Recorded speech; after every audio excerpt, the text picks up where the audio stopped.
Hello बच्चों, कैसे हैं आप? बच्चों आज है गैसियस स्टेट का लेक्चर नंबर 4। गैसियस स्टेट के लेक्चर नंबर 4 से पहले आपको 3 लेक्चर्स देखने जरूरी हैं यदि आपको आज का लेक्चर थोड़ा बहुत समझना है। मैं हर बार ये कहता हूं ताकि अगर पीछे के लेक्चर्स किसी ने नहीं देखे तो उसको आप देख लें, ठीक है? क्या ये last time black and white हो गया था? एक बार चेक कर लेते हैं कि ये सही आ रहा है कि नहीं सही आ रहा है। अभी सही है मेरे ख्याल से, राइट? ठीक है बेटों, तो आज स्टार्ट करेंगे with Dalton's law of partial pressure. So start करते हैं the lecture with Dalton's law of partial pressure. Let's get started. So Dalton's law of partial pressure, right? तो Dalton's law of partial pressure, Dalton's law of partial pressure, हमें समझना पड़ेगा कि partial pressure exactly क्या है, Dalton's law of partial pressure. लेकिन बेटा पहले स्टेटमेंट लिख लेते हैं, ठीक है? पहले स्टेटमेंट लिखेंगे। अगर आपके पास एक मिक्सचर है नॉन रिएक्टिंग गैसेस का, अगर आपके पास एक मिक्सचर है नॉन रिएक्टिंग गैसेस का, सो उस मिक्सचर में जो इंडिविजुअल गैसेस का प्रेशर होता है, फिर से सुनो, आपके पास मिक्सचर है नॉन रिएक्टिंग गैसेस का, मतलब गैसेस आपस में रिएक्ट नहीं करती, उस मिक्सचर में जो इंडिविजुअल गैसेस का प्रेशर है उस प्रेशर को आप क्या बोलोगे? पार्शियल प्रेशर, ठीक है? सो मैं स्टेटमेंट पहले लिखूंगा, in a mixture of non reacting gases, in a mixture of non-reacting gases, non-reacting gases, in a mixture of non-reacting gases, the total pressure is the sum of partial pressures of individual gases,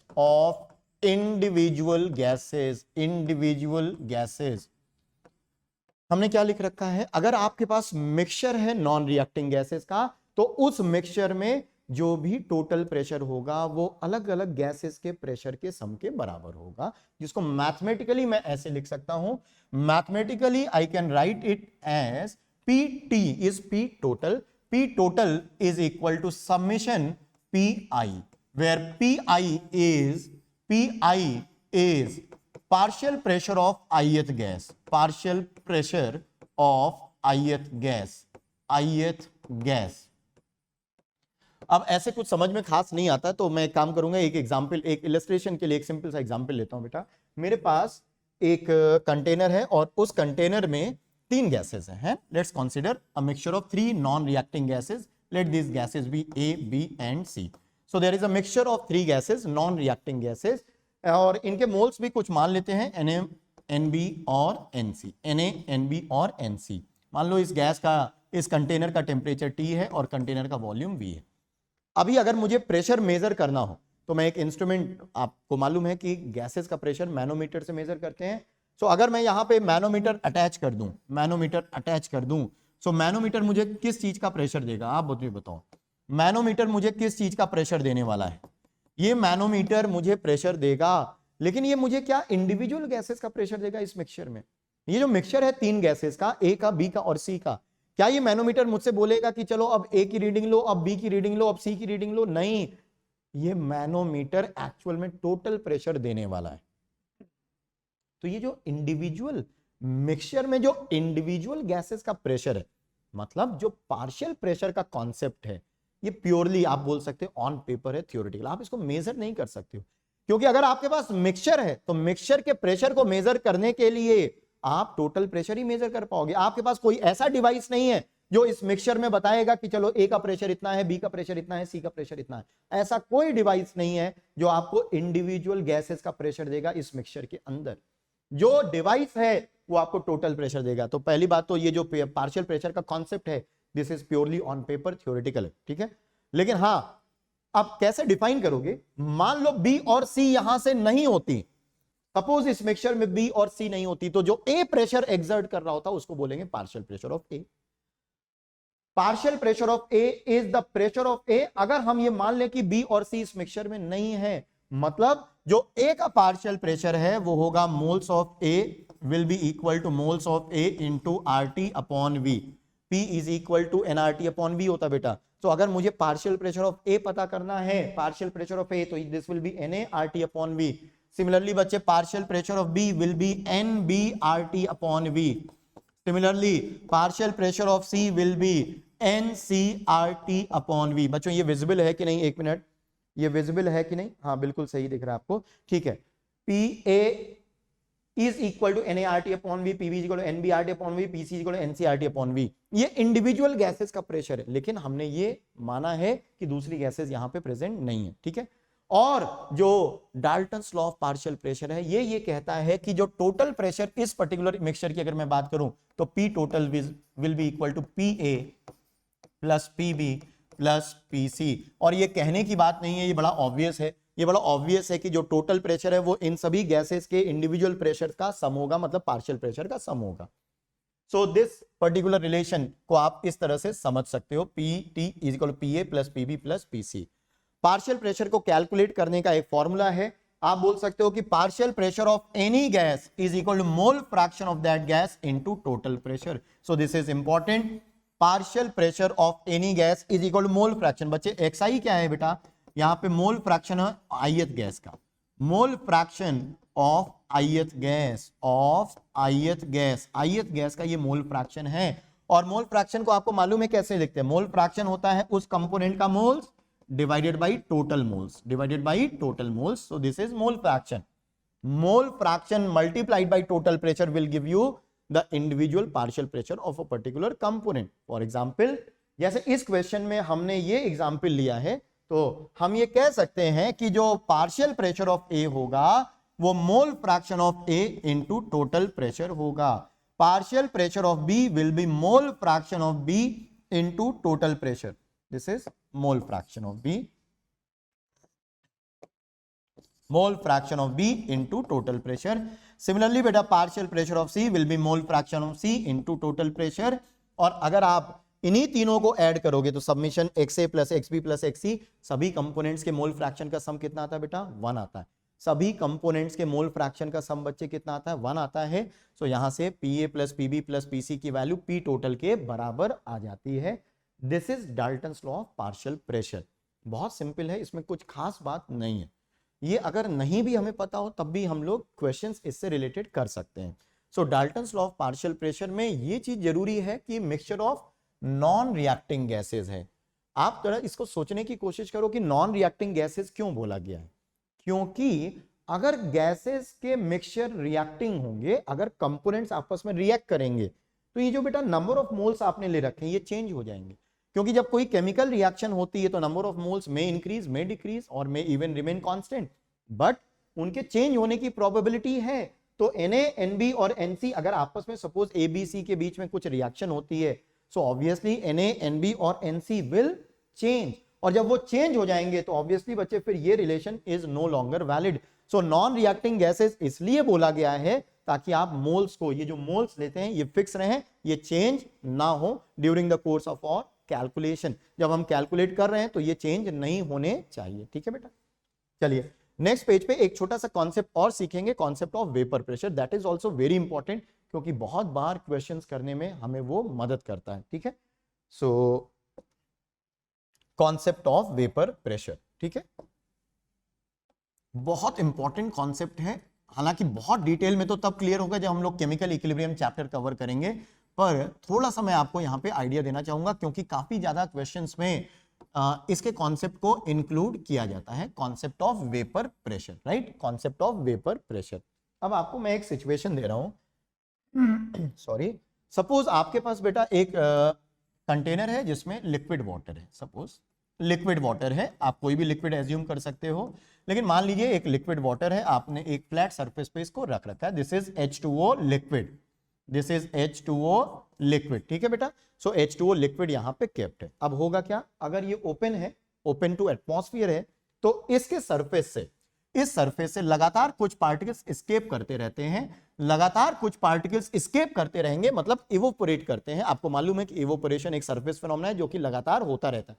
तो particles escape करते रहते हैं, मतलब particles का क्या हो रहा है, इवोपोरेशन हो रहा है, ठीक है। वो जो पार्टिकल्स एस्केप करेंगे सरफेस से वो एटमॉस्फेयर में चले जाएंगे, तो इवोपोरेशन का प्रोसेस हो रहा है। लेकिन अगर मैं इस कंटेनर को कवर कर दूं, सपोज मैं इस कंटेनर को कवर कर देता हूं कुछ इस तरीके से। अगर हम इस कंटेनर को कवर कर देंगे तो जो पार्टिकल्स एटमॉस्फेयर को एस्केप कर रहे थे, अब वो पार्टिकल्स एटमॉस्फेयर को एस्केप नहीं कर पाएंगे और वो इस जगह पे इकट्ठा होना शुरू हो जाएंगे। मतलब जो वेपर्स हैं, जो H2O के वेपर्स हैं, वो इस कन्फाइंड स्पेस में एक्युमुलेट होना शुरू हो जाएंगे। ठीक है, यहां पे इकट्ठा हो गए। अब ये जो वेपर्स हैं, चूंकि लगातार gas particles, vapour particles move करते रहते हैं, तो मूव करते करते कुछ पार्टिकल सरफेस को वापस से भी स्ट्राइक करते हैं। जो वापस स्ट्राइक करेंगे वो फिर से लिक्विड में कन्वर्ट हो जाएंगे, मतलब वो कंडेंसेशन का प्रोसेस स्टार्ट हो जाता है। तो इवोपोरेशन का प्रोसेस तो चला ही रहा था, लेकिन जैसे ही आपने इसको कवर किया तो एक रिवर्स प्रोसेस भी स्टार्ट हो गया, और वो प्रोसेस कौन सा है? कंडेंसेशन। शुरुआत में बच्चे रेट ऑफ इवोपोरेशन ज्यादा होता है, रेट ऑफ कंडेंसेशन कम। लेकिन जैसे जैसे यहां क्राउड बढ़ता जाता है, क्राउड का मतलब है जैसे जैसे गैस पार्टिकल्स बढ़ते जाएंगे, तो आप खुद समझ सकते हैं कि वापस आने वाले पार्टिकल्स की भी नंबर इंक्रीज होगा। जैसे जैसे उस कन्फाइंड स्पेस में नंबर ऑफ पार्टिकल्स बढ़ता जाएगा, सो वापस आने वाले पार्टिकल्स की भी संख्या में वृद्धि होगी, इंक्रीज होगा। There will be an increase in number of particles जो वापस आ रहे हैं, मतलब जो कंडेंस हो रहे हैं। कंडेंस होने वाले पार्टिकल्स अगर इंक्रीज होंगे तो इसका मतलब रेट ऑफ कंडेंसेशन भी इंक्रीज होगा। एक समय ऐसा आएगा जब सिस्टम विल अटेन इक्विलिब्रियम। एक समय ऐसा आएगा जब system will attain equilibrium. Now at equilibrium, equilibrium पूरा लिख दूं, कंफ्यूज हो गए? पूरा लिख देता हूं। At equilibrium, at equilibrium rate of evaporation becomes equal to rate of condensation. So rate of evaporation becomes equal to rate of condensation. और ऐसा जब होगा तो यहां जो वेपर्स हैं उनका जो प्रेशर है वो कहलाएगा वेपर प्रेशर। फिर से सुन लो, जब सिस्टम इक्विलिब्रियम अटेन करेगा, मतलब जब rate of evaporation becomes equal to rate of condensation, तो उस समय जो वेपर्स यहां पे इकट्ठा हुए हैं उन वेपर्स का जो भी प्रेशर है वो कहलाता है वेपर प्रेशर। सो अगर मैं आपसे पूछूं कि वेपर प्रेशर को डिफाइन करो, तो वेपर प्रेशर को कैसे डिफाइन कर सकते हैं वो मैं यहां पे लिखने जा रहा हूं। एक चीज और कि ये वेपर प्रेशर की वैल्यू अब एक बार सिस्टम इक्विलिब्रियम अटेन हो गया तो ये कांस्टेंट बनी रहनी है, ये नहीं चेंज होगा। क्यों नहीं चेंज होगा बेटा? क्योंकि जिस रेट से पार्टिकल्स ऊपर आ रहे थे उसी रेट से पार्टिकल्स नीचे आ रहे हैं। अब यहां नंबर ऑफ पार्टिकल्स में कोई चेंज नहीं हो रहा है। और इसको आप चेक कैसे कर सकते हो? इसको आप चेक ऐसे कर सकते हो बच्चे, जैसे आप एक काम कर सकते हो, सपोज आप इस पार्टिकल में, इस पर्टिकुलर कंटेनर को एक मैनोमीटर से कनेक्ट कर लो। जैसे आप इसको इस तरह से एक मैनोमीटर से कनेक्ट कर लो। मैनोमीटर क्या करेगा? प्रेशर बताएगा किसी भी इंस्टेंट पे। किसका प्रेशर बताएगा बेटा? ये प्रेशर बताएगा जो यहां वेपर्स, जो गैस पार्टिकल्स इकट्ठा हो रहे हैं वेपर्स, उनका प्रेशर बताएगा। तो शुरुआत में आप क्या देखोगे कि राइट साइड में मरकरी का लेवल इंक्रीज हो रहा है। क्यों इंक्रीज हो रहा है? क्योंकि यहां इवोपोरेशन का रेट ज्यादा था तो नंबर ऑफ पार्टिकल्स बढ़ेंगे, नंबर ऑफ पार्टिकल्स बढ़ेगा तो प्रेशर भी इंक्रीज होगा। तो शुरुआत में ये मरकरी का लेवल राइज करेगा, लेकिन एक टाइम के बाद ये मरकरी का लेवल राइज होना बंद हो जाता है, मतलब ये कांस्टेंट हो जाता है। अब हाइट नहीं बढ़ती है। कांस्टेंट होने का मतलब है अंदर जो वेपर्स है उनका प्रेशर कांस्टेंट हो गया, यही तो मतलब है। अगर मरकरी की हाइट में चेंज नहीं हो रहा है मैनोमीटर में, इसका मतलब जो भी वेपर्स का प्रेशर वो मेजर कर रहा था उसका प्रेशर क्या हो चुका है? कांस्टेंट। और ऐसा कब होगा? जब सिस्टम इक्विलिब्रियम अटेन करेगा। जब सिस्टम इक्विलिब्रियम अटेन करेगा तब होगा। सो अगर मुझे डिफाइन करना हो क्या? वेपर प्रेशर, तो आप बताओ वेपर प्रेशर को मैं कैसे डिफाइन करूंगा? चलो एक इंपॉर्टेंट डेफिनेशन है बच्चे, लिख लेते हैं। सो vapour pressure is the pressure exerted by the vapors of liquid, is the pressure exerted by the vapors of liquid at equilibrium। Equilibrium का मतलब बच्चे ये वाला इक्विलिब्रियम। इक्विलिब्रियम का मतलब जब rate of evaporation becomes equal to rate of condensation, ये equilibrium की बात हो रही। जब सिस्टम इक्विलिब्रियम अटेन कर लेगा तो जो वेपर्स का प्रेशर होगा उसको बोलते हैं वेपर प्रेशर। और वाटर के वेपर प्रेशर के लिए एक स्पेशल नेम है। So the vapour pressure of water, the vapour pressure of water is also called, vapour pressure of water is also called, बताइए क्या बोलते हैं बेटा, बताइए क्या बोलते हैं, एक्वस टेंशन। क्या बोलेंगे बेटा, aqueous tension, AQUEOUS, aqueous tension. Aqueous tension बोले तो वेपर प्रेशर ही है, लेकिन लिक्विड कौन सा होना चाहिए, वाटर, और वेपर्स भी वाटर के होने चाहिए। नीचे अगर लिक्विड वाटर है और ऊपर उसके वेपर्स वाटर के वेपर्स हैं, सो वाटर वेपर्स का जो प्रेशर होता है उसको क्या बोलते हैं बेटा, एक्वस टेंशन। सिर्फ एक स्पेशल नेम है इन केस कि अगर वो वेपर्स लिक्विड वाटर के हों, ठीक है। अगर वो वेपर्स H2O के हैं तो उसको बोल देते हैं, उनके प्रेशर को बोल देते हैं एक्वस टेंशन। और मैं आपको बता दूं कि कई बार बच्चों का क्वेश्चन आता है कि क्या हर लिक्विड के लिए वेपर प्रेशर की कुछ ना कुछ वैल्यू होगी। बिल्कुल होगी बेटा। ऐसा दुनिया में कोई लिक्विड नहीं जिसका वेपर प्रेशर ना हो, मतलब vapour pressure zero. Vapour pressure zero होने का मतलब है नॉन वोलेटाइल लिक्विड। तो कोई भी लिक्विड नॉन वोलेटाइल नहीं है। हाँ, ये जरूर हो सकता है कि किसी का वेपर प्रेशर कम हो, किसी का वेपर प्रेशर ज्यादा हो, ये हो सकता है, लेकिन ऐसा नहीं हो सकता कि किसी लिक्विड के वेपर्स बने ही ना। This is impossible. इवन मैं आपको बता दूं कि थोड़ा और एडवांस लेवल पे जो हम लोग आगे बढ़ेंगे तो हम ये देखेंगे कि सॉलिड के भी वेपर्स बनते हैं, सॉलिड के भी वेपर्स बन सकते हैं। मतलब अगर ये सॉलिड है, सपोज ये सॉलिड है, तो ये भी वेपराइज, कुछ ना कुछ इसके भी वेपर्स बन रहे होंगे। ये अलग बात है कि इसके वेपर्स इतने कम होंगे कि that is worth ignoring, insignificant. वो इनसिग्निफिकेंट है, इसलिए हम लोग सॉलिड के वेपर्स की जनरली बात नहीं करते। लिक्विड का लेकिन सिग्निफिकेंट वेपर प्रेशर होता है। लिक्विड के पार्टिकल्स अच्छा खासा स्किप करते हैं, इनके वेपर्स का प्रेशर बढ़िया होता है, मतलब ठीक ठाक होता है, वर्थ कंसिडरिंग होता है, that is not worth ignoring, right. कुछ और बातें करते हैं वेपर प्रेशर के बारे में। अब अगले पेज पे चलेंगे क्योंकि यहां जगह नहीं है। अब आगे बेटा नेक्स्ट पेज पे जो भी मैं वेपर प्रेशर के बारे में लिखूंगा वो काफी जरूरी बातें हैं, वो बहुत जरूरी बातें हैं, प्लीज उनको ध्यान में रखेंगे। सो let's write some important point about vapor pressure. So some important points regarding vapor pressure, ठीक है। वेपर प्रेशर के रिगार्डिंग कुछ इंपॉर्टेंट पॉइंट्स। पहला पॉइंट बेटा ये है, फर्स्ट पॉइंट इज कि the value of vapour pressure, this is very important. The value of vapour pressure, short में मैं बीपी लिख रहा हूं, है ना बेटा। The value of vapor pressure of a particular liquid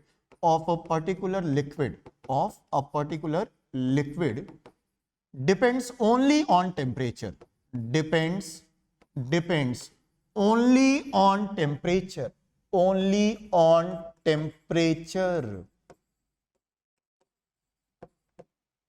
सिर्फ और सिर्फ टेम्परेचर पे। ये बहुत इंपॉर्टेंट स्टेटमेंट है क्योंकि एक्चुअल में जो क्वेश्चंस बनेंगे वो इसी फंडामेंटल स्टेटमेंट पे बनते हैं।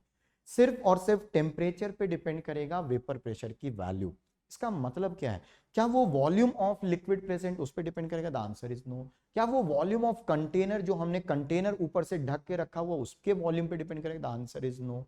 सो it does not depend on virtually anything, किसी चीज पे डिपेंड नहीं कर रहा, सिर्फ और सिर्फ किस पे डिपेंड कर रहा है? टेम्परेचर। इसको मैं लिख देता हूं, it does not depend on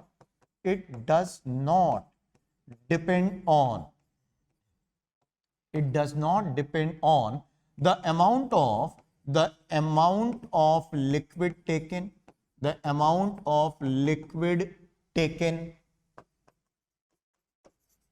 or the volume of container,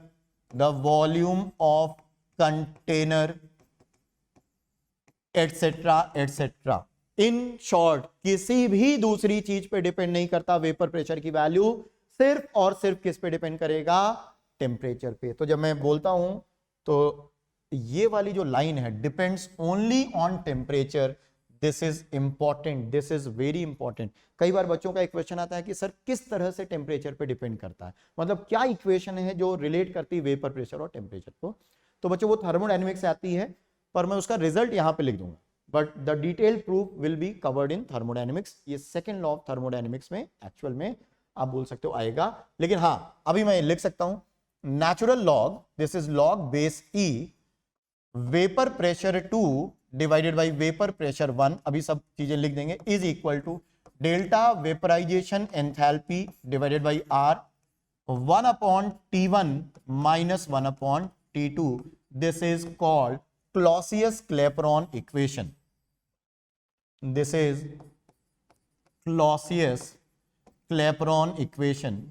Clausius-Clapeyron equation क्या आपको बताएगा? आपको यह बताता है कि how the vapour pressure depends on temperature, how the values of vapour pressure depend on temperature. This is natural log बेटा, log base ई है, ध्यान रखना. दिस इज नेचुरल लॉग, ठीक है, दिस इज नेचुरल लॉग.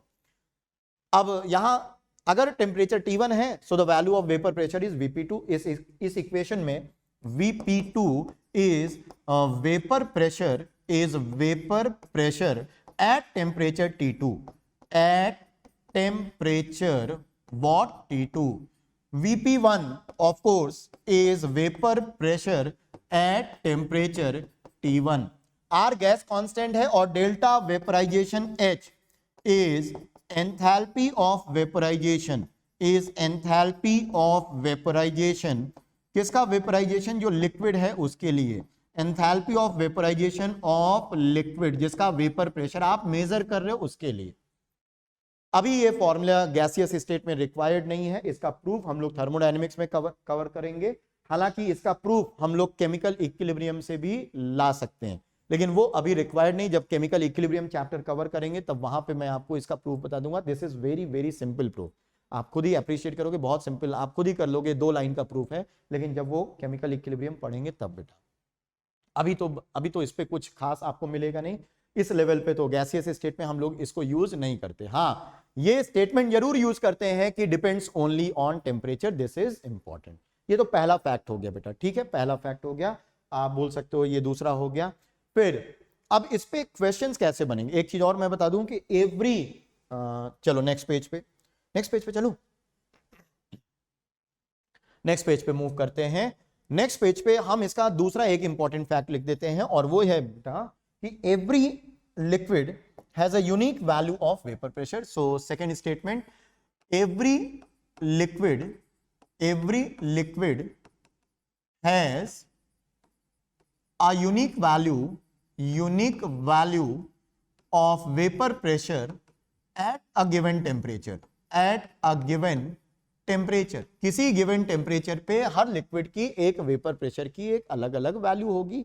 और एक्चुअल में पूरा जो डिस्टिलेशन का प्रोसेस है वो इसी फंडामेंटल कॉन्सेप्ट पे बेस्ड है. डिस्टिलेशन का मतलब लिक्विड का हम सेपरेशन करते हैं. तो ये आगे जब चैप्टर आएगा लिक्विड सॉल्यूशन, उसमें यहाँ पे हम लोग इस पॉइंट को यूज करेंगे, वहां पे डिस्कस करेंगे. लेकिन अभी तो बस इस चीज को आप ध्यान रखो. और अगर मैं आपसे बोलूं कि वेपर प्रेशर किस चीज के, मतलब किस चीज पे एक तरह से डिपेंड कर, सो वेपर प्रेशर इस बात पे भी डिपेंड करता है कि लिक्विड के अंदर जो इंटर पार्टिकल अट्रैक्शन है, अट्रैक्टिव फोर्सेस है, वो कितने स्ट्रांग है, कितने वीक. आप खुद इसको अप्रिशिएट करो. अगर लिक्विड के पार्टिकल्स के बीच में अट्रैक्शन वीक है तो वेपर्स ज्यादा बनेंगे, है नहीं, वेपर्स ज्यादा बनेंगे, वेपर प्रेशर की वैल्यू दूसरे लिक्विड के कंपैरिजन में ज्यादा आएगी. ठीक है, चल अब इस पे एग्जैक्टली हमें क्वेश्चंस कैसे मिलते हैं, अच्छा, क्वेश्चंस मिलने से पहले एक छोटा सा कॉन्सेप्ट और है, उसको भी समझ लेते हैं. एक टर्म है बेटा रिलेटिव ह्यूमिडिटी, उसको भी यहीं पे क्लियर कर लेते हैं. रिलेटिव ह्यूमिडिटी शॉर्ट में इसको बेटा RH बोलते हैं, RH बोलते हैं. क्या ये जरूरी है कि कोई सिस्टम हमेशा इक्विलिब्रियम पर हो? क्या ये जरूरी है कि कोई सिस्टम हमेशा इक्विलिब्रियम पे हो? ऐसा बिल्कुल भी जरूरी नहीं है. तो मान लीजिए मैं आपको एक एग्जांपल दूंगा तो उससे ये क्लियर हो जाएगा. हालांकि पहले एक बात कर लेते हैं कि रिलेटिव ह्यूमिडिटी को डिफाइन कैसे करते हैं. Relative humidity is partial pressure of water vapours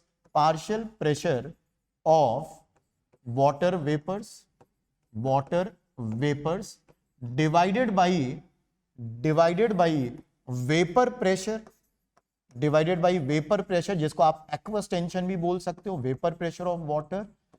और अगर फ्रैक्शन में ही रहने देता है तो फिर इतना ही. और अगर परसेंट रिलेटिव ह्यूमिडिटी निकालना है, कई बार परसेंट RH पूछते हैं, तो इस एक्सप्रेशन को आपको 100 से मल्टीप्लाई करना पड़ेगा. हाँ, किससे मल्टीप्लाई करना पड़ेगा? 100 से मल्टीप्लाई कर दोगे सो परसेंट RH आ जाएगा. मतलब अगर मुझे परसेंट RH निकालना है so I will multiply this expression by 100. ठीक है बेटा, तो ये फॉर्मूला हो गया रिलेटिव ह्यूमिडिटी का. अब इसका मतलब क्या है इसको समझ भी लेते हैं कि एग्जैक्टली इसको कैसे इंटरप्रेट करेंगे. फिर से एक काम करते हैं, हम कुछ वैल्यूज ले लेते हैं आपके सामने। मान लीजिए फिर से मेरे पास लिक्विड वाटर का इस तरह से एक सैंपल है और उसको मैंने कवर करके ऐसे रख दिया, ठीक है, कवर करके ऐसे रख दिया और टेम्परेचर की वैल्यू मैंने रखी है कांस्टेंट, टेम्परेचर कांस्टेंट बना हुआ है। और मान लो इस टेम्परेचर पे, मान लो मैं आपसे बोल रहा हूं कि मान लो इस टेम्परेचर पे जो ऊपर वेपर्स बनते हैं, जब सिस्टम इक्विलिब्रियम अटेन करेगा, इक्विलिब्रियम का मतलब क्या है, जब rate of evaporation rate of condensation के बराबर होगा, तब जो वेपर प्रेशर की वैल्यू होगी, मतलब जो वेपर्स प्रेशर एक्सर्ट कर रहे हैं उनकी जो वैल्यू है, मान लीजिए वेपर प्रेशर की value let's say at this temperature is 25 mm of mercury. Suppose I am assuming this, है ना, सिर्फ आपको कॉन्सेप्ट को इलस्ट्रेट करने के लिए मैं कुछ नंबर्स ले रहा हूं। जब ये सिस्टम इक्विलिब्रियम पर, मतलब जब rate of evaporation rate of condensation के बराबर जब पहुंचेगा, जब सिस्टम इक्विलिब्रियम अटेन करेगा, तब वेपर प्रेशर की वैल्यू कितनी है, 25 mm of mercury, 25 mm of mercury. ठीक है बच्चों, आवाज आ रही है आपको? ठीक है। अब मान लीजिए मैंने आपसे बोला कि ऐसा जरूरी तो नहीं कि सिस्टम को जब आप एनालाइज करने चलो, सपोज आप लैब में गए, आपने देखा ये, और आप क्या करते हो, अब इसको एनालिसिस शुरू करते हैं। आप आते हैं और आप देखते हैं कि यहां जो वेपर्स का प्रेशर है, यहां जो H2O के वेपर्स का प्रेशर है, पार्शियल प्रेशर ऑफ H2O, जो यहां पे वेपर्स का प्रेशर है, मान लो बच्चों वो 20 mm ऑफ मर्करी है। आपने ये एक्सपेरिमेंटली मेजर किया कि जो यहां पे वेपर्स का प्रेशर है वो 20 mm ऑफ मर्करी है। क्या ये सिस्टम इक्विलिब्रियम पर है? अभी नहीं है। क्यों? क्योंकि अगर ये इक्विलिब्रियम पर होता तो वेपर्स का प्रेशर आप 20 मेजर नहीं करते, बल्कि 25 मेजर करते। कितना मेजर करते बेटा? 25। अब अगला क्वेश्चन ये है कि जिस इंस्टेंट पे आपने ये प्रेशर 20 मेजर किया है, उस इंस्टेंट पे अगर मैं आपसे इस सिस्टम में RH की वैल्यू पूछूं, परसेंट RH पूछूं, तो आप कितना बताओगे? इस पर्टिकुलर इंस्टेंट पे अगर आप मुझे परसेंट RH पूछोगे तो मैं बोलूंगा percent RH is equal to 20 divided by जो इक्विलिब्रियम पर प्रेशर होना चाहिए 25 इंटू 100, चूंकि परसेंट पूछ रहा हूं, सो दिस इज 80%। This is 80%। समझ में आ रहा है क्या हुआ? 80% रिलेटिव ह्यूमिडिटी है यहां पे, ये जो वेपर्स हैं उनकी। सिस्टम इक्विलिब्रियम पर नहीं है, क्योंकि अगर सिस्टम इक्विलिब्रियम पर होगा तो RH की वैल्यू कितनी होगी? 1, या परसेंट में कितनी होगी? 100%। कितनी होगी बेटा? 100%। अगर सिस्टम इक्विलिब्रियम पर है तो। अभी ये सिस्टम इक्विलिब्रियम पर नहीं। अब मैं आपसे अगर पूछ लूं कि ठीक है, इस समय जब रिलेटिव ह्यूमिडिटी 80% है, तो बताओ रेट ऑफ इवोपोरेशन डोमिनेटिंग है या rate of condensation? Rate of evaporation dominating है या रेट ऑफ कंडेंसेशन? अभी ये सिस्टम इक्विलिब्रियम पर नहीं, क्योंकि इक्विलिब्रियम पर होगा तो 25 आएगा। अगर ये 20 है, इसका मतलब अभी रेट ऑफ इवोपोरेशन डोमिनेटिंग होगा। क्यों? क्योंकि यहां पे 20 वाले प्रेशर को क्या करना है? 25। वो तो तभी होगा ना जब और वेपर्स बने। तो इवोपोरेशन अगर डोमिनेटिंग है यहां पे 100% से जब कम RH। ठीक है। अब एक दूसरा एग्जांपल, सपोज ये तो आप आते हो, ये आप आते हो तो आपने मेजर किया, ठीक है। कोई दूसरा एक्सपेरिमेंट है, कोई दूसरा एक्सपेरिमेंट है, और आपका एक दोस्त जाता है और आपका दोस्त देखता है कि यहां पे जो वेपर्स का प्रेशर है, सपोज वेपर्स का प्रेशर 30 mm ऑफ मर्करी है, 30 mm ऑफ मर्करी। अब आप पूछोगे सर 30 mm ऑफ मर्करी कैसे आया? सपोज मैंने कहीं से इसमें लाके वाटर वेपर्स डाल रखा है, मैंने कहीं से लाके इस कंटेनर के अंदर भी वाटर वेपर्स, इससे तो वाटर वेपर्स मिल ही रहे हैं, मैंने कहीं बाहर दूसरे सोर्स से भी वाटर वेपर्स भर दिया इसके अंदर। अब उनका प्रेशर है 30। अब मैं आपसे पूछ रहा हूं कि अब बताओ RH की वैल्यू क्या होगी? अब RH की वैल्यू क्या होगी बेटा? अब परसेंट RH अगर मैं आपसे बोलूं, सो परसेंट RH की वैल्यू होगी 30/25 into 100, and this is how much? 120%। कितना आ जाएगा? 120%। 100% से ज्यादा RH है। अब आप बताओ सिस्टम में कौन सा रेट डोमिनेटिंग होगा, इवोपोरेशन या कंडेंसेशन? कंडेंसेशन। क्यों? क्योंकि इक्विलिब्रियम पर होना चाहिए 25, अभी है 30। इसका मतलब ये कंडेंस होगा ताकि अपने प्रेशर को कम कर सके, ताकि अपने प्रेशर को कम कर सके बच्चे। तो this is all about relative humidity. अगर RH की वैल्यू 100% से कम होती है तो उसको बोलते हैं अनसैचुरेटेड वेपर्स। मैं लिख दूं इसको? लिख देता हूं। अगर if percent RH is less than 100%, सो इसको बोलते हैं बेटा अनसैचुरेटेड वेपर्स। क्या बोलेंगे बेटा? Unsaturated vapours. अनसैचुरेटेड वेपर्स का मतलब है सिस्टम अभी इक्विलिब्रियम पर नहीं है और इवोपोरेशन का रेट डोमिनेटिंग होगा। ठीक है। और अगर मान लो परसेंट RH की वैल्यू 100% के बराबर ही आ जाए 100%, तो इसको सिस्टम इक्विलिब्रियम पर है। इसका मतलब जो आप प्रेशर मेजर कर रहे हो वो वेपर प्रेशर के बराबर है। रेट ऑफ इवेपोरेशन और रेट ऑफ कंडेंसेशन दोनों इक्वली अब हो रहे, दोनों के रेट क्या है, इक्वल है, दोनों का रेट बराबर है। सो अगर परसेंट RH की वैल्यू 100%, तो इसको बोलते हैं बेटा सैचुरेटेड वेपर्स। क्या बोलेंगे, सिस्टम इक्विलिब्रियम पर है और इसको बोलेंगे सैचुरेटेड वेपर्स, राइट। और अगर परसेंट RH की वैल्यू 100% से ज्यादा हो गई तो इसको बोलते हैं super saturated vapours, super saturated vapours. और सुपर सैचुरेटेड वेपर्स के केस में कौन सा रेट डोमिनेटिंग होगा, कंडेंसेशन का रेट डोमिनेटिंग होगा। कंडेंसेशन क्यों, क्योंकि वेपर्स का प्रेशर होना चाहिए जैसे ये और है ये, तो ये इवेपोरेशन नहीं होगा, कंडेंसेशन ज्यादा तेजी से होगा ताकि ये प्रेशर कम हो, ताकि ये प्रेशर कम हो। बच्चे ये कॉन्सेप्ट था रिलेटिव ह्यूमिडिटी का, ठीक है, रिलेटिव ह्यूमिडिटी का। तो आई होप कि ये क्लियर है आपको, है ना, क्लियर है। चलो नेक्स्ट पेज पे चलेंगे और नेक्स्ट पेज पे इससे रिलेटेड क्वेश्चंस कैसे आते हैं ये मैं आपको बताता हूं। वेपर प्रेशर से रिलेटेड क्वेश्चंस कैसे आते हैं, वो एकदम ओरल क्वेश्चंस होंगे, टेक्निकली स्पीकिंग ओरल क्वेश्चंस होंगे, लेकिन थोड़ा सा प्रेजेंस ऑफ माइंड वहां पे रिक्वायर्ड होगा, ठीक है बेटा, थोड़ा सा प्रेजेंस ऑफ माइंड वहां पे रिक्वायर्ड होगा। चलो बेटा अगले पेज पे मैं, चलिए, ओहो क्वेश्चन आ गया, पहले ये खतरनाक क्वेश्चन आ गया। एक काम करते हैं, पहले एक सिंपल सा क्वेश्चन लेते हैं और फिर ये वाला क्वेश्चन करते हैं जो अभी पीछे गया, क्योंकि वो थोड़ा अच्छा क्वेश्चन है। तो पहले एक सिंपल सा क्वेश्चन लेते हैं। सिंपल सा क्वेश्चन ये है बेटा आपके लिए कि अब मैं लैंग्वेज नहीं लिख रहा हूं, ठीक है, लैंग्वेज नहीं लिख रहा हूं, या चलो लिख देता हूं। अ वेसल कंटेनिंग, साथ साथ लिखते जाइएगा और क्वेश्चन को सोचना शुरू करिए कि कैसे करेंगे। A vessel containing small amount of liquid water and oxygen gas has a total pressure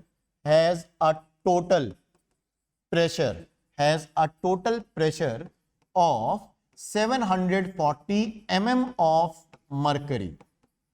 740 mm of mercury, this is the total pressure, right?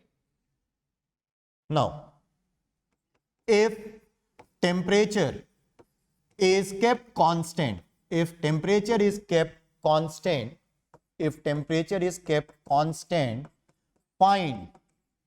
find total pressure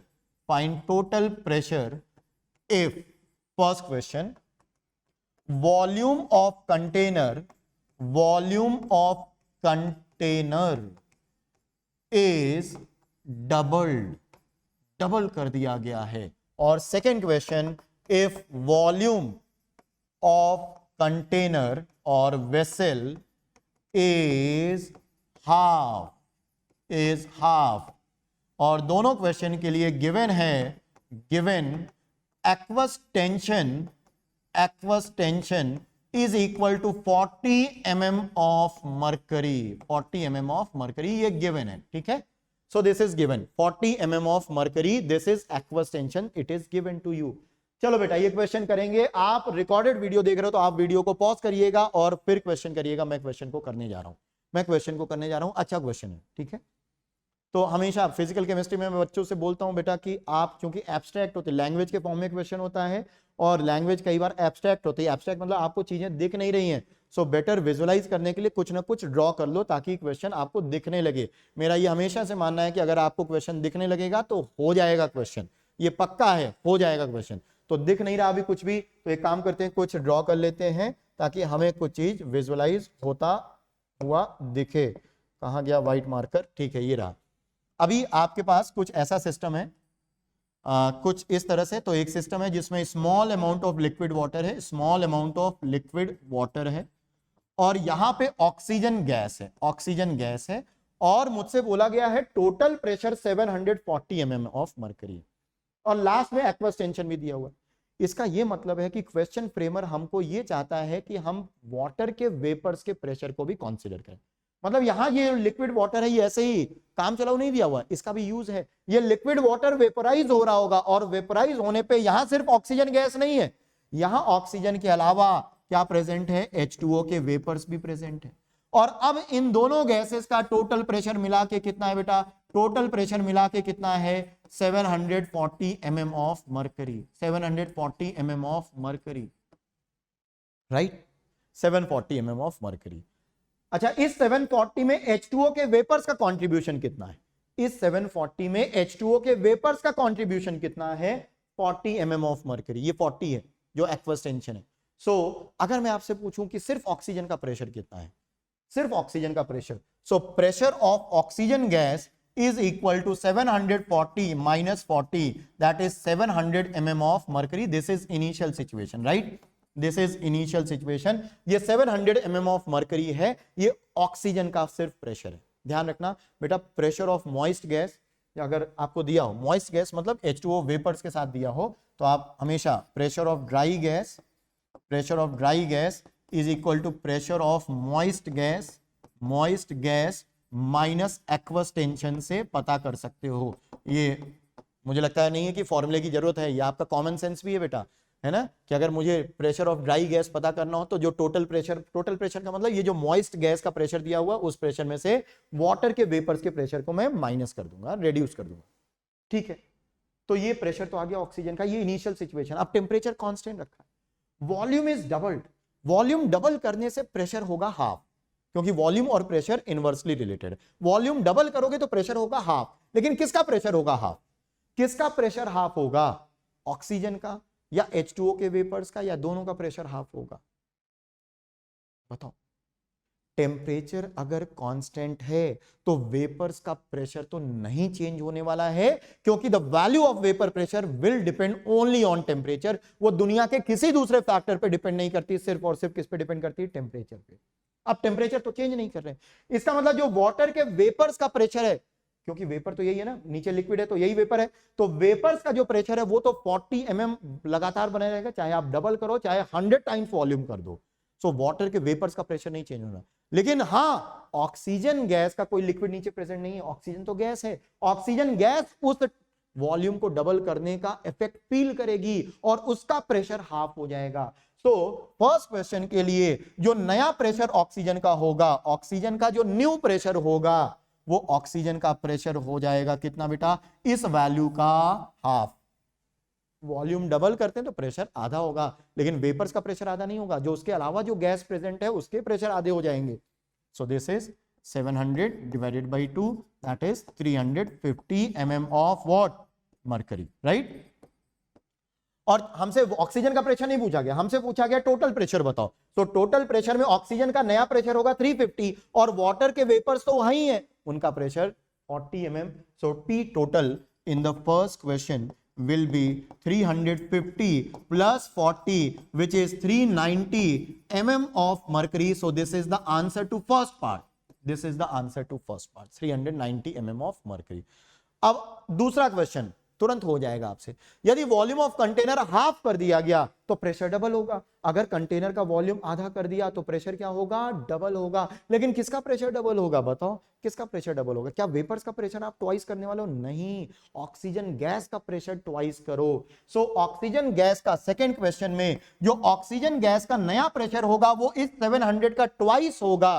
सो अब ये हो जाएगा ट्वाइस इंटू 700, दैट इज 1400, और water के vapours का pressure वही रहने वाला है।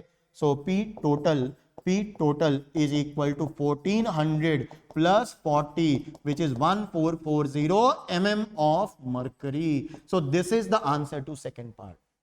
बहुत इंपॉर्टेंट है, प्लीज ध्यान रखना बेटा कि आप अगर टेम्परेचर चेंज नहीं करते हो तो जो वेपर्स प्रेजेंट है उनका प्रेशर कुछ भी चेंज नहीं होगा, वो तो एज इट इज बना रहेगा। कई बार बच्चों को लगता है कि सर ऐसा कैसे हो सकता है, अगर हम वॉल्यूम चेंज कर रहे हैं तो PV is equal to nRT तो लगाएंगे। नहीं बेटा, आप अब दिक्कत क्या है, आप PV is equal to nRT लगाने में जब नंबर ऑफ मोल्स, जब मैं बोलता हूं वॉल्यूम डबल करो प्रेशर हाफ होगा, तो उसके लिए नंबर ऑफ मोल्स और टेम्परेचर क्या होना चाहिए, कांस्टेंट। ऑक्सीजन के तो मोल्स कांस्टेंट है लेकिन इसके मोल्स कांस्टेंट नहीं। क्यों? क्योंकि जैसे ही आप वॉल्यूम चेंज करना शुरू करोगे एक्चुअल में इन दोनों के बीच तो एक इक्विलिब्रियम है। ये जो यहाँ H2O वेपर्स है और यहाँ जो H2O लिक्विड है, इनके बीच एक इक्विलिब्रियम है, मतलब इनके बीच rate of evaporation, rate of condensation. तो जैसे ही आप वॉल्यूम चेंज करना शुरू करते हो सो इवोपरेशन और कंडेंसेशन का रेट थोड़ा एडजस्ट होके, कोई एक डोमिनेट करता है ताकि प्रेशर को क्या बनाए रखा है, कांस्टेंट। तो यहां पे जो H2O के मोल्स हैं वो चेंज होते रहते हैं। मतलब ये है कि अगर बेटा लिक्विड प्रेजेंट है और उसके वेपर्स प्रेजेंट हैं तो वेपर्स पे आप PV इक्वल टू nRT नहीं लगा सकते, PV is equal to nRT नहीं लगा सकते। क्यों? क्योंकि नंबर ऑफ मोल्स चेंज हो रहे हैं बेटा, नंबर ऑफ मोल्स चेंज हो रहे हैं, और आपको आइडिया नहीं कि कितने मोल्स चेंज हुए, कितने मोल्स नीचे आए। आप समझ रहे हो मेरी बात को? जैसे ही मैंने इस कंटेनर का वॉल्यूम चेंज करना शुरू किया तो ये वाला सिस्टम दोबारा इक्विलिब्रियम स्टेब्लिश करता है। कैसे स्टेब्लिश करेगा? या तो रेट ऑफ इवेपोरेशन या रेट ऑफ कंडेंसेशन को वो एडजस्ट करेगा फिर से। क्यों? ताकि उसका प्रेशर हमेशा क्या रखे, कांस्टेंट। ये इक्विलिब्रियम की खासियत होती है। इक्विलिब्रियम की खासियत होती है कि वो हर सूरत में अपने इक्विलिब्रियम को मेंटेन करना चाहता है। जब आप इक्विलिब्रियम को डिस्टर्ब करते हो तो इक्विलिब्रियम को मेंटेन रखने के लिए ये एडजस्टमेंट्स होते हैं बेटा, ये एडजस्टमेंट्स होते हैं। ठीक है, सो ये एक बढ़िया क्वेश्चन था। अब चलिए चलते हैं पीछे वाले क्वेश्चन की ओर, जो है एक बहुत ही अच्छा क्वेश्चन। ट्राई करोगे आप बेटा, लेकिन फिर से वीडियो को पॉज कर लीजिएगा, फिर आप अटेम्प्ट करिएगा। बहुत बढ़िया क्वेश्चन है और मैं आपको बोल सकता हूं कि जितने भी कॉन्सेप्ट्स अभी तक पढ़े गैसियस स्टेट में सब अप्लाई हो रहा है, सब कुछ अप्लाई हो रहा है। जितने भी कॉन्सेप्ट पढ़ चुके हो, चाहे हाइट ऑफ लिक्विड कॉलम हो, चाहे गैसियस लॉ हो, PV इक्वल टू nRT हो, चाहे अभी जो Dalton's law of partial pressure पढ़ा, वेपर प्रेशर का कॉन्सेप्ट, ये सब कुछ यहां पे आ जाता है। चलिए क्वेश्चन में पढ़ता हूं। If same amount of gas is trapped over liquid A, so this is liquid A and this is liquid B, यहाँ पे गैस ट्रैप्ड है और मुझसे बोला गया है अमाउंट सेम है। अमाउंट सेम होने का मतलब मोल सेम है गैस के। In following containers, assuming temperature and cross sectional area of container are same, ये क्रॉस सेक्शनल एरिया, ये क्रॉस सेक्शनल एरिया, और दोनों जगह टेम्परेचर सेम है। Atmospheric pressure is 760 mm of mercury, density of mercury is 13.6 ग्राम पर ml, that we know. अब देखो क्या क्या दिया हुआ है। यहां पे जो वाटर है, यहां पे जो वाटर है, एक्वस टेंशन, एक्चुअली इसको एक्वस टेंशन नहीं लिखना चाहिए क्योंकि एक्वस टेंशन का मतलब है कि लिक्विड वाटर है। अब लिक्विड, अच्छा बताओ, आप खुद दिमाग में सोचो कि इस क्वेश्चन में एरर क्या है। क्वेश्चन में एरर क्या है? क्वेश्चन में एरर क्या है बेटा? एरर ये है, एक्वस टेंशन वर्ड यूज होता है वाटर के वेपर्स के प्रेशर के लिए, है ना। अब अगर आपसे बोला गया टेम्परेचर सेम है, टेम्परेचर दोनों जगह सेम है, तो आपको नहीं लगता कि जो वाटर के वेपर्स का प्रेशर है वो भी सेम होना चाहिए? इसका मतलब यहां पे जो प्रेशर है और यहां पे जो प्रेशर है वो सेम होना चाहिए। सो गलती ये है कि एक्चुअली ये दो अलग अलग लिक्विड्स हैं, ये दो अलग अलग लिक्विड्स हैं, और वो मुझे दिख भी रहा है क्योंकि एक जगह डेंसिटी 3.4 ग्राम पर ml है और एक जगह डेंसिटी पूछी गई है। ऑब्वियसली 3.4 ग्राम पर ml वाटर की डेंसिटी तो नहीं हो सकती। So let's correct it, let's correct it बेटा। ये एक्वस टेंशन नहीं बल्कि इस लिक्विड का क्या दिया हुआ है, वेपर प्रेशर, इस लिक्विड का वेपर प्रेशर। सिमिलरली बच्चे, ये एक्वस टेंशन नहीं दिया हुआ है बल्कि इस लिक्विड का वेपर प्रेशर। कई बार ये होता है कि भावनाओं को समझिए में ये निकल जाता है सवाल, लेकिन हाँ यहाँ पे ये सीरियस एरर है बेटा क्वेश्चन में। तो ठीक है, अब ये क्लियर है, ये वेपर प्रेशर है, ये भी वेपर प्रेशर है बच्चे। ठीक है, ये दिख रहा है ना आपको वेपर प्रेशर जो मैंने काट के लिखा है? अरे हल्का सा विजिबल है, रेड से लिख दूं क्या? चलो रेड से लिख देता हूं। ये बेटा वेपर प्रेशर है, this is vapour pressure and this is also vapour pressure. Aqueous tension यहाँ पे काट देते हैं। चलो अब क्वेश्चन को करो, अब क्वेश्चन को आप करो। प्लीज वीडियो को पॉज कीजिएगा और फिर क्वेश्चन अटेम्प्ट करिएगा। बढ़िया क्वेश्चन है, सारे कॉन्सेप्ट जो अभी तक आपने पढ़ रखे हैं वो सब क्लियर हो जाएंगे इस क्वेश्चन को करने में। ठीक है, चलिए पहला क्वेश्चन मैं करता हूं। Find the pressure in centimetre of mercury of gas over liquid A. Liquid A किधर है? ये रहा। ठीक है, तो मुझसे बोला गया है कि ये जो गैस है इसका प्रेशर बताओ। अच्छा बेटा, यहां पे ये जो एक्वस टेंशन, जो वेपर प्रेशर है वो 50 mm ऑफ मर्करी है, मतलब this is 5 centimetre of mercury. तो यहां गैस के अलावा जो ये लिक्विड है इनके वेपर्स भी ऊपर इकट्ठा है। आप क्या समझ रहे? यहां गैस तो है ही है, सिर्फ गैस नहीं है, ये जो लिक्विड है इसके वेपर्स भी ऊपर हैं। सो यहां गैस प्लस वेपर्स दोनों हैं और गैस का प्रेशर हमें पता करना है। ये जो वेपर्स है इनका प्रेशर 5 सेंटीमीटर है। अच्छा, ये वाला प्रेशर प्लस ये लिक्विड का 24 सेंटीमीटर का कॉलम। फिर से सुनो बेटा, आप यहां प्रेशर कितना लग रहा है? PATM। बैरोमीटर का कॉन्सेप्ट PATM। सो यहां पे सेम लेवल पे प्रेशर की वैल्यू, पास्कल्स लॉ कहते हैं कि सेम, यहां पे भी प्रेशर PATM होना चाहिए। अब यहां पे इस जगह पे प्रेशर लग किस कारण से रहा है? यहां पे प्रेशर लग रहा है, गैस का प्रेशर, वेपर का प्रेशर, और ये जो कॉलम है इसकी लेंथ के कारण जो प्रेशर हुआ वो लग रहा है। अरे हाँ या ना, ये चीज समझ में आ रही कि नहीं? ये तभी समझ में आएगा जब पहले 3 लेक्चर आपको क्लियर होंगे।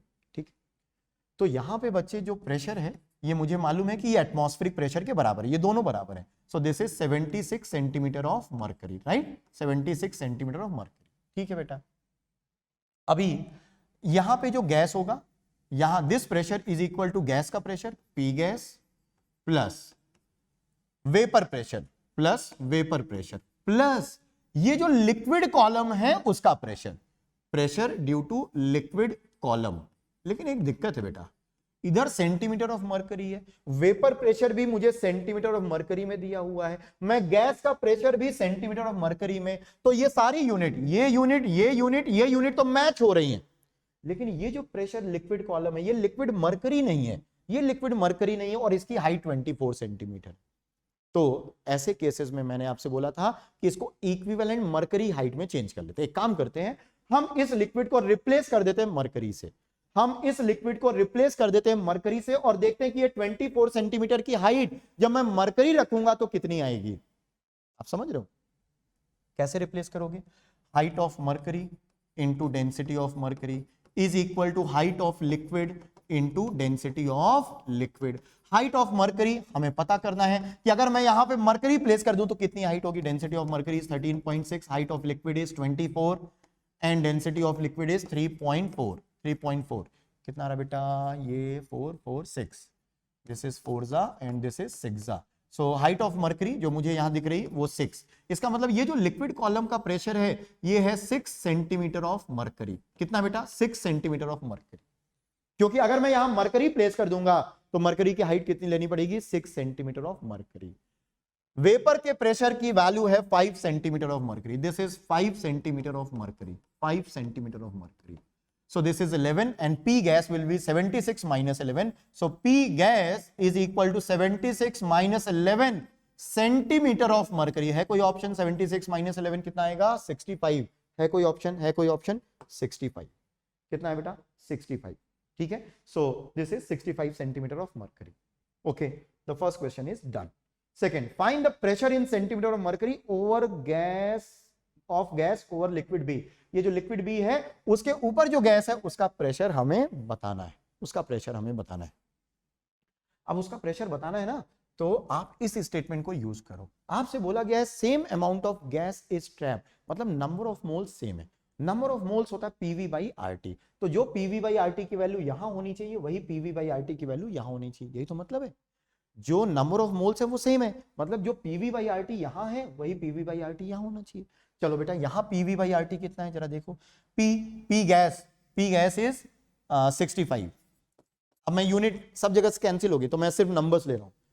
P 65, volume is this, volume यहां पे गैस ट्रैप्ड है बेटा, गैस का वॉल्यूम ये रहा, ये 50 into area of cross section, 50 into area of cross section, 50 into area of cross section. So this is 50 into area of cross section, this is PV upon RT।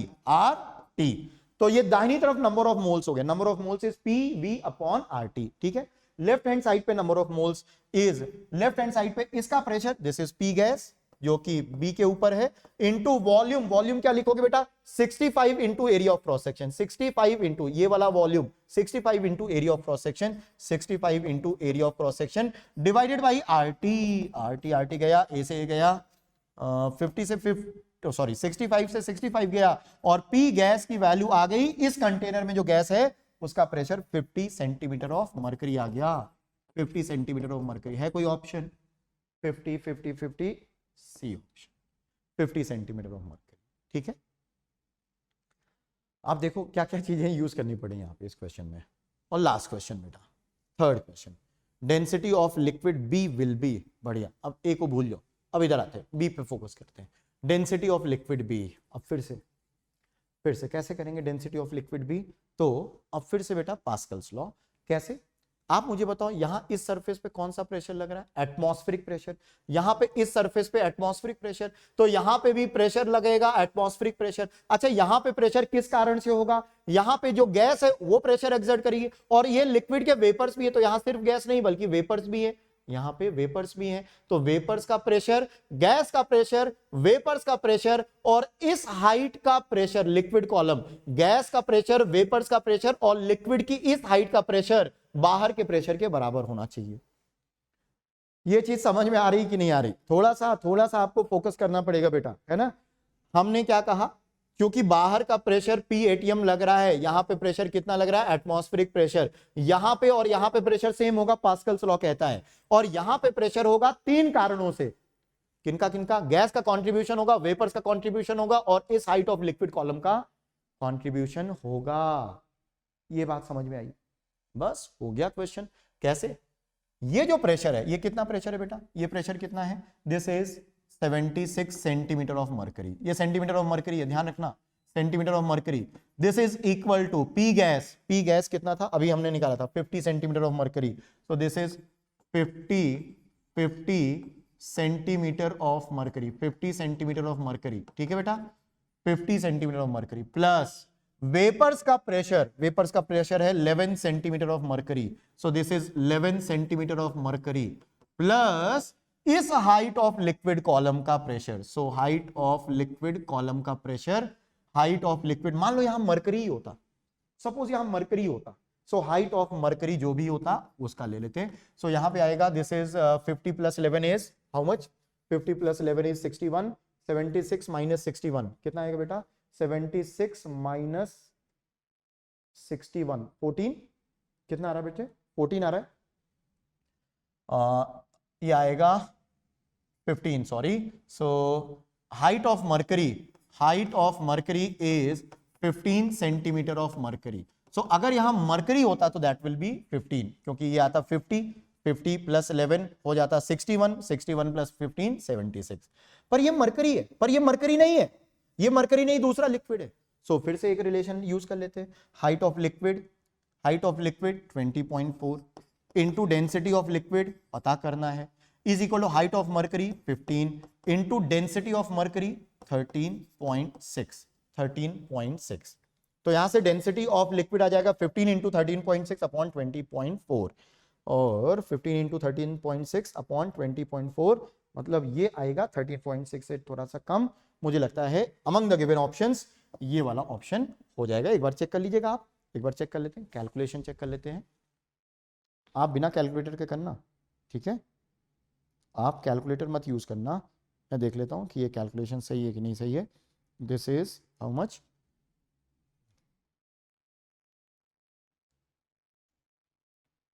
okay, this is exactly 10, okay, so this is 204, this is 204, this is 20.4, so density is exactly 10 gram per ml or centimeter cube, so the answer is B, right, so the answer is B। बेटा आपने देखा कि इस question को करने में आपने एक तरह से सब कुछ रिवाइज कर लिया, तो ये ऐसे क्वेश्चंस होते हैं जो कि आपका पूरा का पूरा सेक्शन रिवाइज करवाते थे। मैंने जानबूझ के ये क्वेश्चन को उठाया था ताकि अभी तक जो भी हम लोग पढ़े हैं वो क्लियर हो जाए बेटा।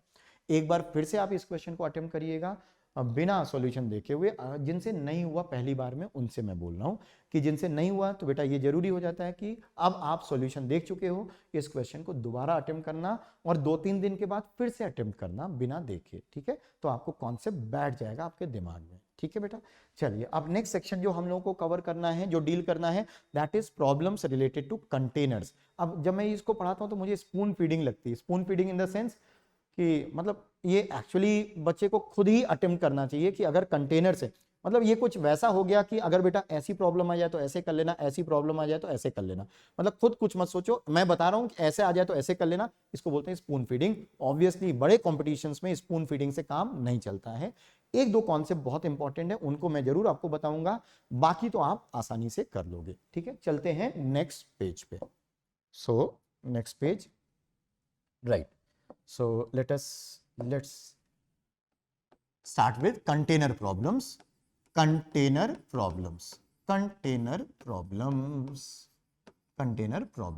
ठीक है बेटा। अब कंटेनर, सबसे पहले अगर मैं बोलूं कि कंटेनर को क्लासिफाई कैसे कर सकते हैं तो कंटेनर को हम लोग इस तरह से क्लासिफाई कर सकते हैं। आप बोलोगे डब्बे का क्लासिफिकेशन, बिल्कुल, थोड़ा हमारी स्टडी आसान हो जाएगी इसलिए मैं इसको क्लासिफाई कर रहा हूं बेटा। सो कंटेनर मैं 3 कैटेगरी में आपको पढ़ाऊंगा। पहला है क्लोज कंटेनर्स, क्लोज, सेकंड हो जाएगा ओपन कंटेनर, ओपन, और तीसरा जो एक इंपॉर्टेंट आप बोल सकते हो वो connected containers, connected containers, connected containers. ठीक है बेटा। सो कंटेनर्स को हम 3 सेक्शंस में पढ़ने वाले हैं। पहला है क्लोज, दूसरा है ओपन और तीसरा है कनेक्टेड कंटेनर्स। जैसे ही मैं बोलता हूं क्लोज कंटेनर, क्लोज का मतलब है अमाउंट फिक्स हो गया, मोल्स फिक्स हो गए बेटा। क्लोज कंटेनर में भी बच्चे 2 तरह के कंटेनर मैं आपको बोल सकता हूं कि है। क्लोज कंटेनर में कंटेनर की प्रॉब्लम 2 तरीके से क्लासिफाई की जा सकती है। एक होता है बेटा close rigid container, close rigid, rigid, और दूसरा है close non rigid, close non rigid containers, right. Close rigid and second is close non rigid. जब मैं बोलता हूं क्लोज रिजिड, रिजिड वर्ड जैसे ही आए तो वॉल्यूम फिक्स हो गया बच्चे। क्या फिक्स हो गया बेटा? वॉल्यूम फिक्स हो गया। ठीक है, तो रिजिड वर्ड में वॉल्यूम फिक्स हो जाता है।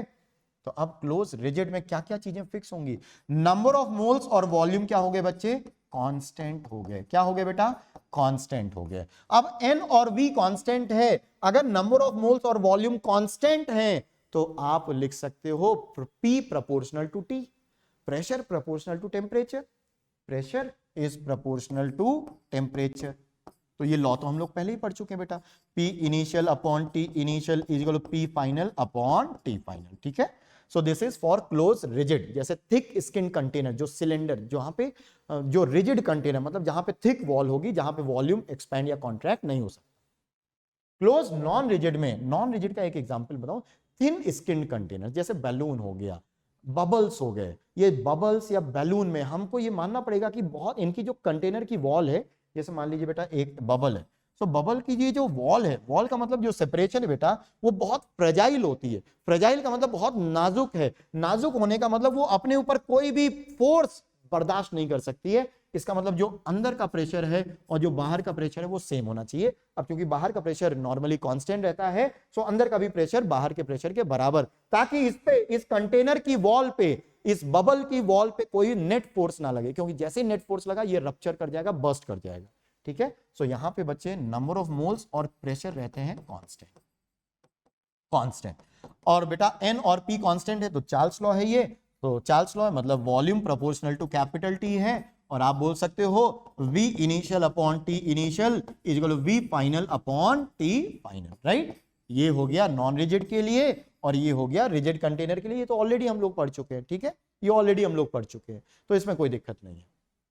आते हैं ओपन कंटेनर में। तो ओपन में भी बेटा हम लोग ओपन रिजिड कंटेनर की बात कर रहे हैं, open rigid, open rigid container. तो इसके बारे में थोड़ा आगे बात करते हैं। ठीक है, ये यहाँ पे जगह कम है, तो ओपन रिजिड की बात अभी करेंगे और कनेक्टेड कंटेनर्स की बात हम लोग करेंगे नेक्स्ट क्लास में। That will be also very very important, क्योंकि कनेक्टेड कंटेनर से रिलेटेड क्वेश्चंस फिजिक्स में भी काफी पूछे जाते हैं। इवन एरोडोव में भी है प्रॉब्लम्स, फिजिक्स का भी ये सेक्शन है, फिजिक्स में भी काफी पूछे जाते हैं कंटेनर बेस्ड प्रॉब्लम्स। ये जो कनेक्टेड कंटेनर्स है तो इसका कॉन्सेप्ट वहां पे भी काफी अच्छे से पूछा जाता है। तो इसको तो बहुत डिटेल में हम लोगों को डिस्कस करना है, आज शायद नहीं हो पाएगा, लेकिन हाँ ओपन रिजिड कंटेनर आज हम लोग अभी डिस्कस करने जा रहे हैं। ठीक है बेटा, सो ओपन कंटेनर्स क्वेश्चन आ गया पहले ही। एक काम करते हैं, रुको एक स्लाइड ऐड कर लेते हैं, एक स्लाइड ऐड कर लेते हैं इसमें।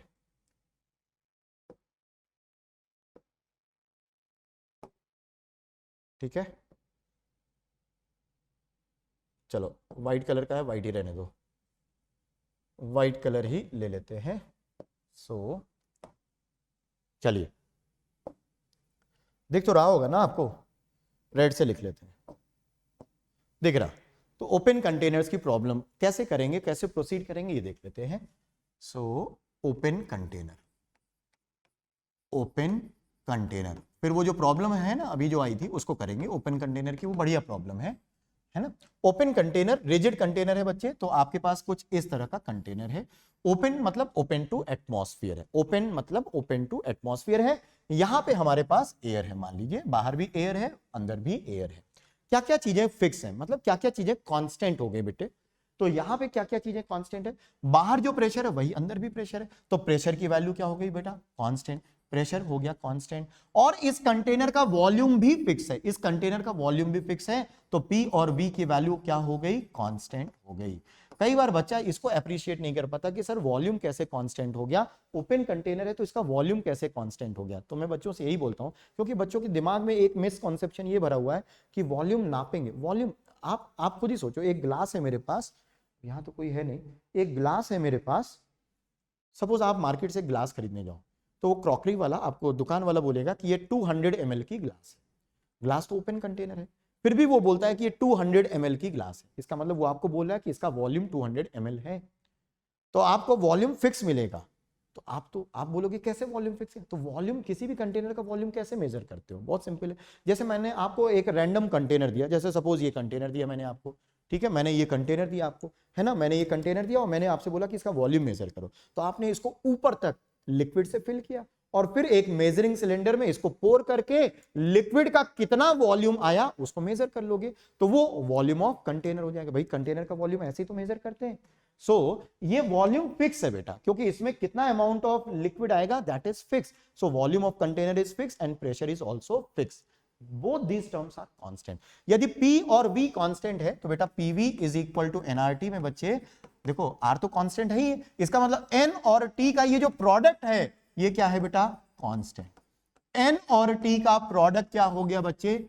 कांस्टेंट हो गया। इसको समझते हैं, इसका मतलब क्या है? इसका मतलब ये है कि इस कंटेनर के अंदर जो मोल्स ऑफ एयर है और जो टेम्परेचर है इनका प्रोडक्ट कांस्टेंट। इसका मतलब है कि अगर आप टेम्परेचर बढ़ाते हो, अगर आप एक क्वांटिटी को बढ़ाओगे तो दूसरी क्वांटिटी डिक्रीज होगी। इसका मतलब है अगर आप कंटेनर को हीट करना शुरू कर दिए, कंटेनर को हीट करोगे तो टेम्परेचर बढ़ेगा, टेम्परेचर बढ़ेगा तो मोल्स कम होने पड़ेंगे। मोल्स कैसे कम होंगे? जब एयर के मोल्स बाहर भाग रही है।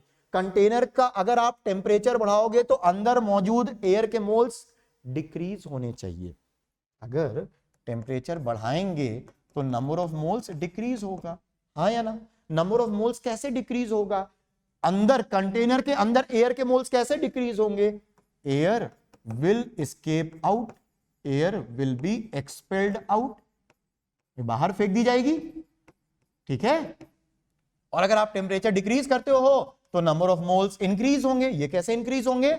बाहर से एयर अंदर आएगी। तो अगर आप हीट करते हो, टेम्परेचर बढ़ाते हो तो एयर एक्सपेल्ड आउट, एयर बाहर फेंकी जाएगी, अंदर एयर के मोल्स कम होंगे। और अगर आप टेम्परेचर कम करते हो तो air comes inside, air comes inside.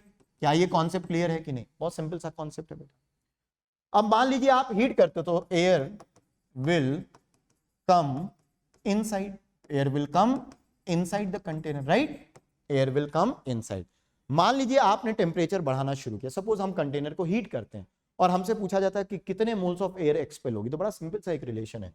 So on heating अगर आप हीट करते हो बेटा तो बड़ा सिंपल सा एक relation, n initial minus n final is equal to n expelled, हाँ या ना? बहुत सिंपल है। एन इनिशियल, मान लो मैंने आपसे बोला कि यहां पे 5 मोल्स एयर थी, मैंने हीट किया, अब 2 मोल्स एयर बची। 5 मोल्स एयर थी इनिशियल, हीट करने पे 2 मोल्स एयर बची है, तो कितने मोल्स बाहर चलेगी? 5 माइनस 2। This is as simple as that. So n initial is initial moles of air inside, initial moles of air inside the container, inside the container, and NF is final moles of air, final moles of air inside the container, right? Please आप साथ साथ लिखते चलिएगा अगर आप कुछ serious preparation करना चाहते हो तो, अदरवाइज तो फिर आपकी मर्जी, ठीक है। ये साथ साथ लिखते चलेंगे तो आपको समझ में बेहतर आएगा और फिर इस पढ़ाई का कोई फायदा होगा, वरना मेरी भी मेहनत मीनिंगलेस है और आपका भी ये देखना मीनिंगलेस है अगर आप इससे कुछ सीख नहीं रहे हो तो। नंबर ऑफ मोल्स हमेशा पीवी बाई आरटी होता है, ये आपको मालूम है। नंबर ऑफ मोल्स बेटा क्या होगा? PV upon RT. N expelled क्या है ये आपको मालूम है, ठीक है। तो एक काम करते हैं, जितने भी ओपन कंटेनर में हीटिंग के क्वेश्चंस होंगे वो हम लोग इससे करते हैं। अच्छा, अगर कूल कर रहे हो, अगर आप इस कंटेनर को ठंडा कर रहे हो तो n final minus n initial is equal to n number of moles that comes inside. Very simple. N final minus N initial will be equal to moles of gas या air that comes inside, right? चलिए next page पे चलेंगे और question करते हैं, किधर गया question, ये रहा। An open flask contains air at 27 degrees Celsius. ठीक है, this is the initial temperature. Now find the temperature at which it should be heated so that 1/3 of air measured in the container at 27, मतलब जो initial temperature था, initial situation में 1/3 of air which is measured has been expelled out. और दूसरा question है 1/3 of air measured in the container at final temperature escapes out. चलिए दोनों question को करते हैं बारी बारी से। आप क्वेश्चन के लिए वीडियो को पॉज करो और फिर क्वेश्चन को मैं करता हूं।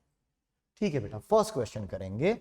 फर्स्ट क्वेश्चन हमने क्या कहा, हम हीटिंग से रिलेटेड सारे क्वेश्चन इस सिंपल सी इक्वेशन से करते हैं, और मैं आपको यकीन दिलाता हूं कि ये एक लगने में छोटी सी इक्वेशन है, लेकिन सारे के सारे क्वेश्चन इससे हो जाते हैं ओपन कंटेनर के सारे क्वेश्चन। चलिए, n initial is equal to n initial minus n final is equal to n expelled, और हमसे बोला गया है 1/3 ऑफ एयर मेजर्ड एट 20, मतलब इनिशियल का 1/3 एक्सपेल्ड आउट हुआ, तो मैं इसको ऐसे लिखूंगा n initial minus n final is equal to n initial by 3, क्योंकि इनिशियल का 1/3 एक्सपेल आउट हो रहा है। हो गया, खत्म क्वेश्चन है, खत्म है क्वेश्चन। n इनिशियल इधर ले आओ, तो n initial minus n initial by 3 is equal to n final. This is 2/3 into n initial is equal to n final. Number of initial moles is equal to PV by RT. Initial moles PV upon R in initial temperature. So this is PV upon R, और initial temperature Kelvin में 27 degree Celsius, तो kelvin में आएगा 300 is equal to final moles. Final moles मतलब final condition में PV upon R, और T final हमें निकालना है। अब आप बोलोगे सर पीवी दोनों जगह सेम क्यों रखा, क्योंकि ओपन कंटेनर में पीवी क्या रहता है, कांस्टेंट रहता है। खत्म हो गया question. PV by R, T final is 900 divided by 2 which is 450 kelvin. So the answer to this part is 450 kelvin. 450 kelvin. Second part, 1/3 of air measured in the container at final temperature escapes out, मतलब जो final है उसका 1/3 escape out हो रहा है। तो B part करने के लिए n initial minus n final is equal to फिर से n एक्सपेल्ड, लेकिन अब जो n एक्सपेल्ड है वो फाइनल का 1/3 है। सो n इनिशियल, सॉरी चलो यहां लिखते हैं, n initial minus n final, दिख रहा है ना आपको, n initial minus n final is equal to n final divided by 3। क्यों, क्योंकि आपसे बोला गया फाइनल का 1/3 बाहर जा रहा है, फाइनल का 1/3 बाहर गया, n फाइनल को इधर ले आओ। So this will be n initial is equal to, इधर लाओगे तो ये आ जाएगा 4/3 इंटू n फाइनल। इसको सॉल्व कर लेते हैं। n initial is PV upon R, initial temperature is 300 and this is 4/3 into n final. n final क्या है बेटा, PV upon R, T final, PV by R, PV by R 100 and T final is equal to 100 यहां पे आएगा, this is कितना आएगा बेटा, T final 400 kelvin, 400 kelvin, T final की वैल्यू 400 केल्विन आ जाएगी। So the answer to second part is 400 kelvin. तो आप देख रहे हो बेटा कि जो भी ओपन कंटेनर का क्वेश्चन है वो एक सिंपल से equation n initial minus n final is equal to n expelled से हो गया, अगर मैं हीट करने का क्वेश्चन कर रहा हूं तो। आई होप कि आज का ये पूरा लेक्चर आपको बहुत अच्छे से क्लियर हुआ होगा। वो प्रॉब्लम अच्छी थी बेटा, उसको एक बार फिर से कर लीजिएगा, जहां पे हमने 2 कंटेनर A और B लिक्विड लिए थे और उससे रिलेटेड 3 क्वेश्चन आपको दिए थे। ठीक है, ये क्वेश्चन भी ओपन कंटेनर का, ठीक है, एक बार फिर से प्रैक्टिस कर लीजिएगा। नेक्स्ट क्लास में हम लोग कनेक्टेड कंटेनर के क्वेश्चंस करेंगे, please be there. Connected containers important है and we will start effusion, the most important, जो आप बोल सकते हो केमिस्ट्री में जो गैसियस स्टेट में जो मोस्ट इंपॉर्टेंट, आइडियल गैस में जो मोस्ट इंपॉर्टेंट टॉपिक है वो है एफ्यूजन एंड डिफ्यूजन, राइट। सो मिलते हैं नेक्स्ट क्लास में। Thank you so much.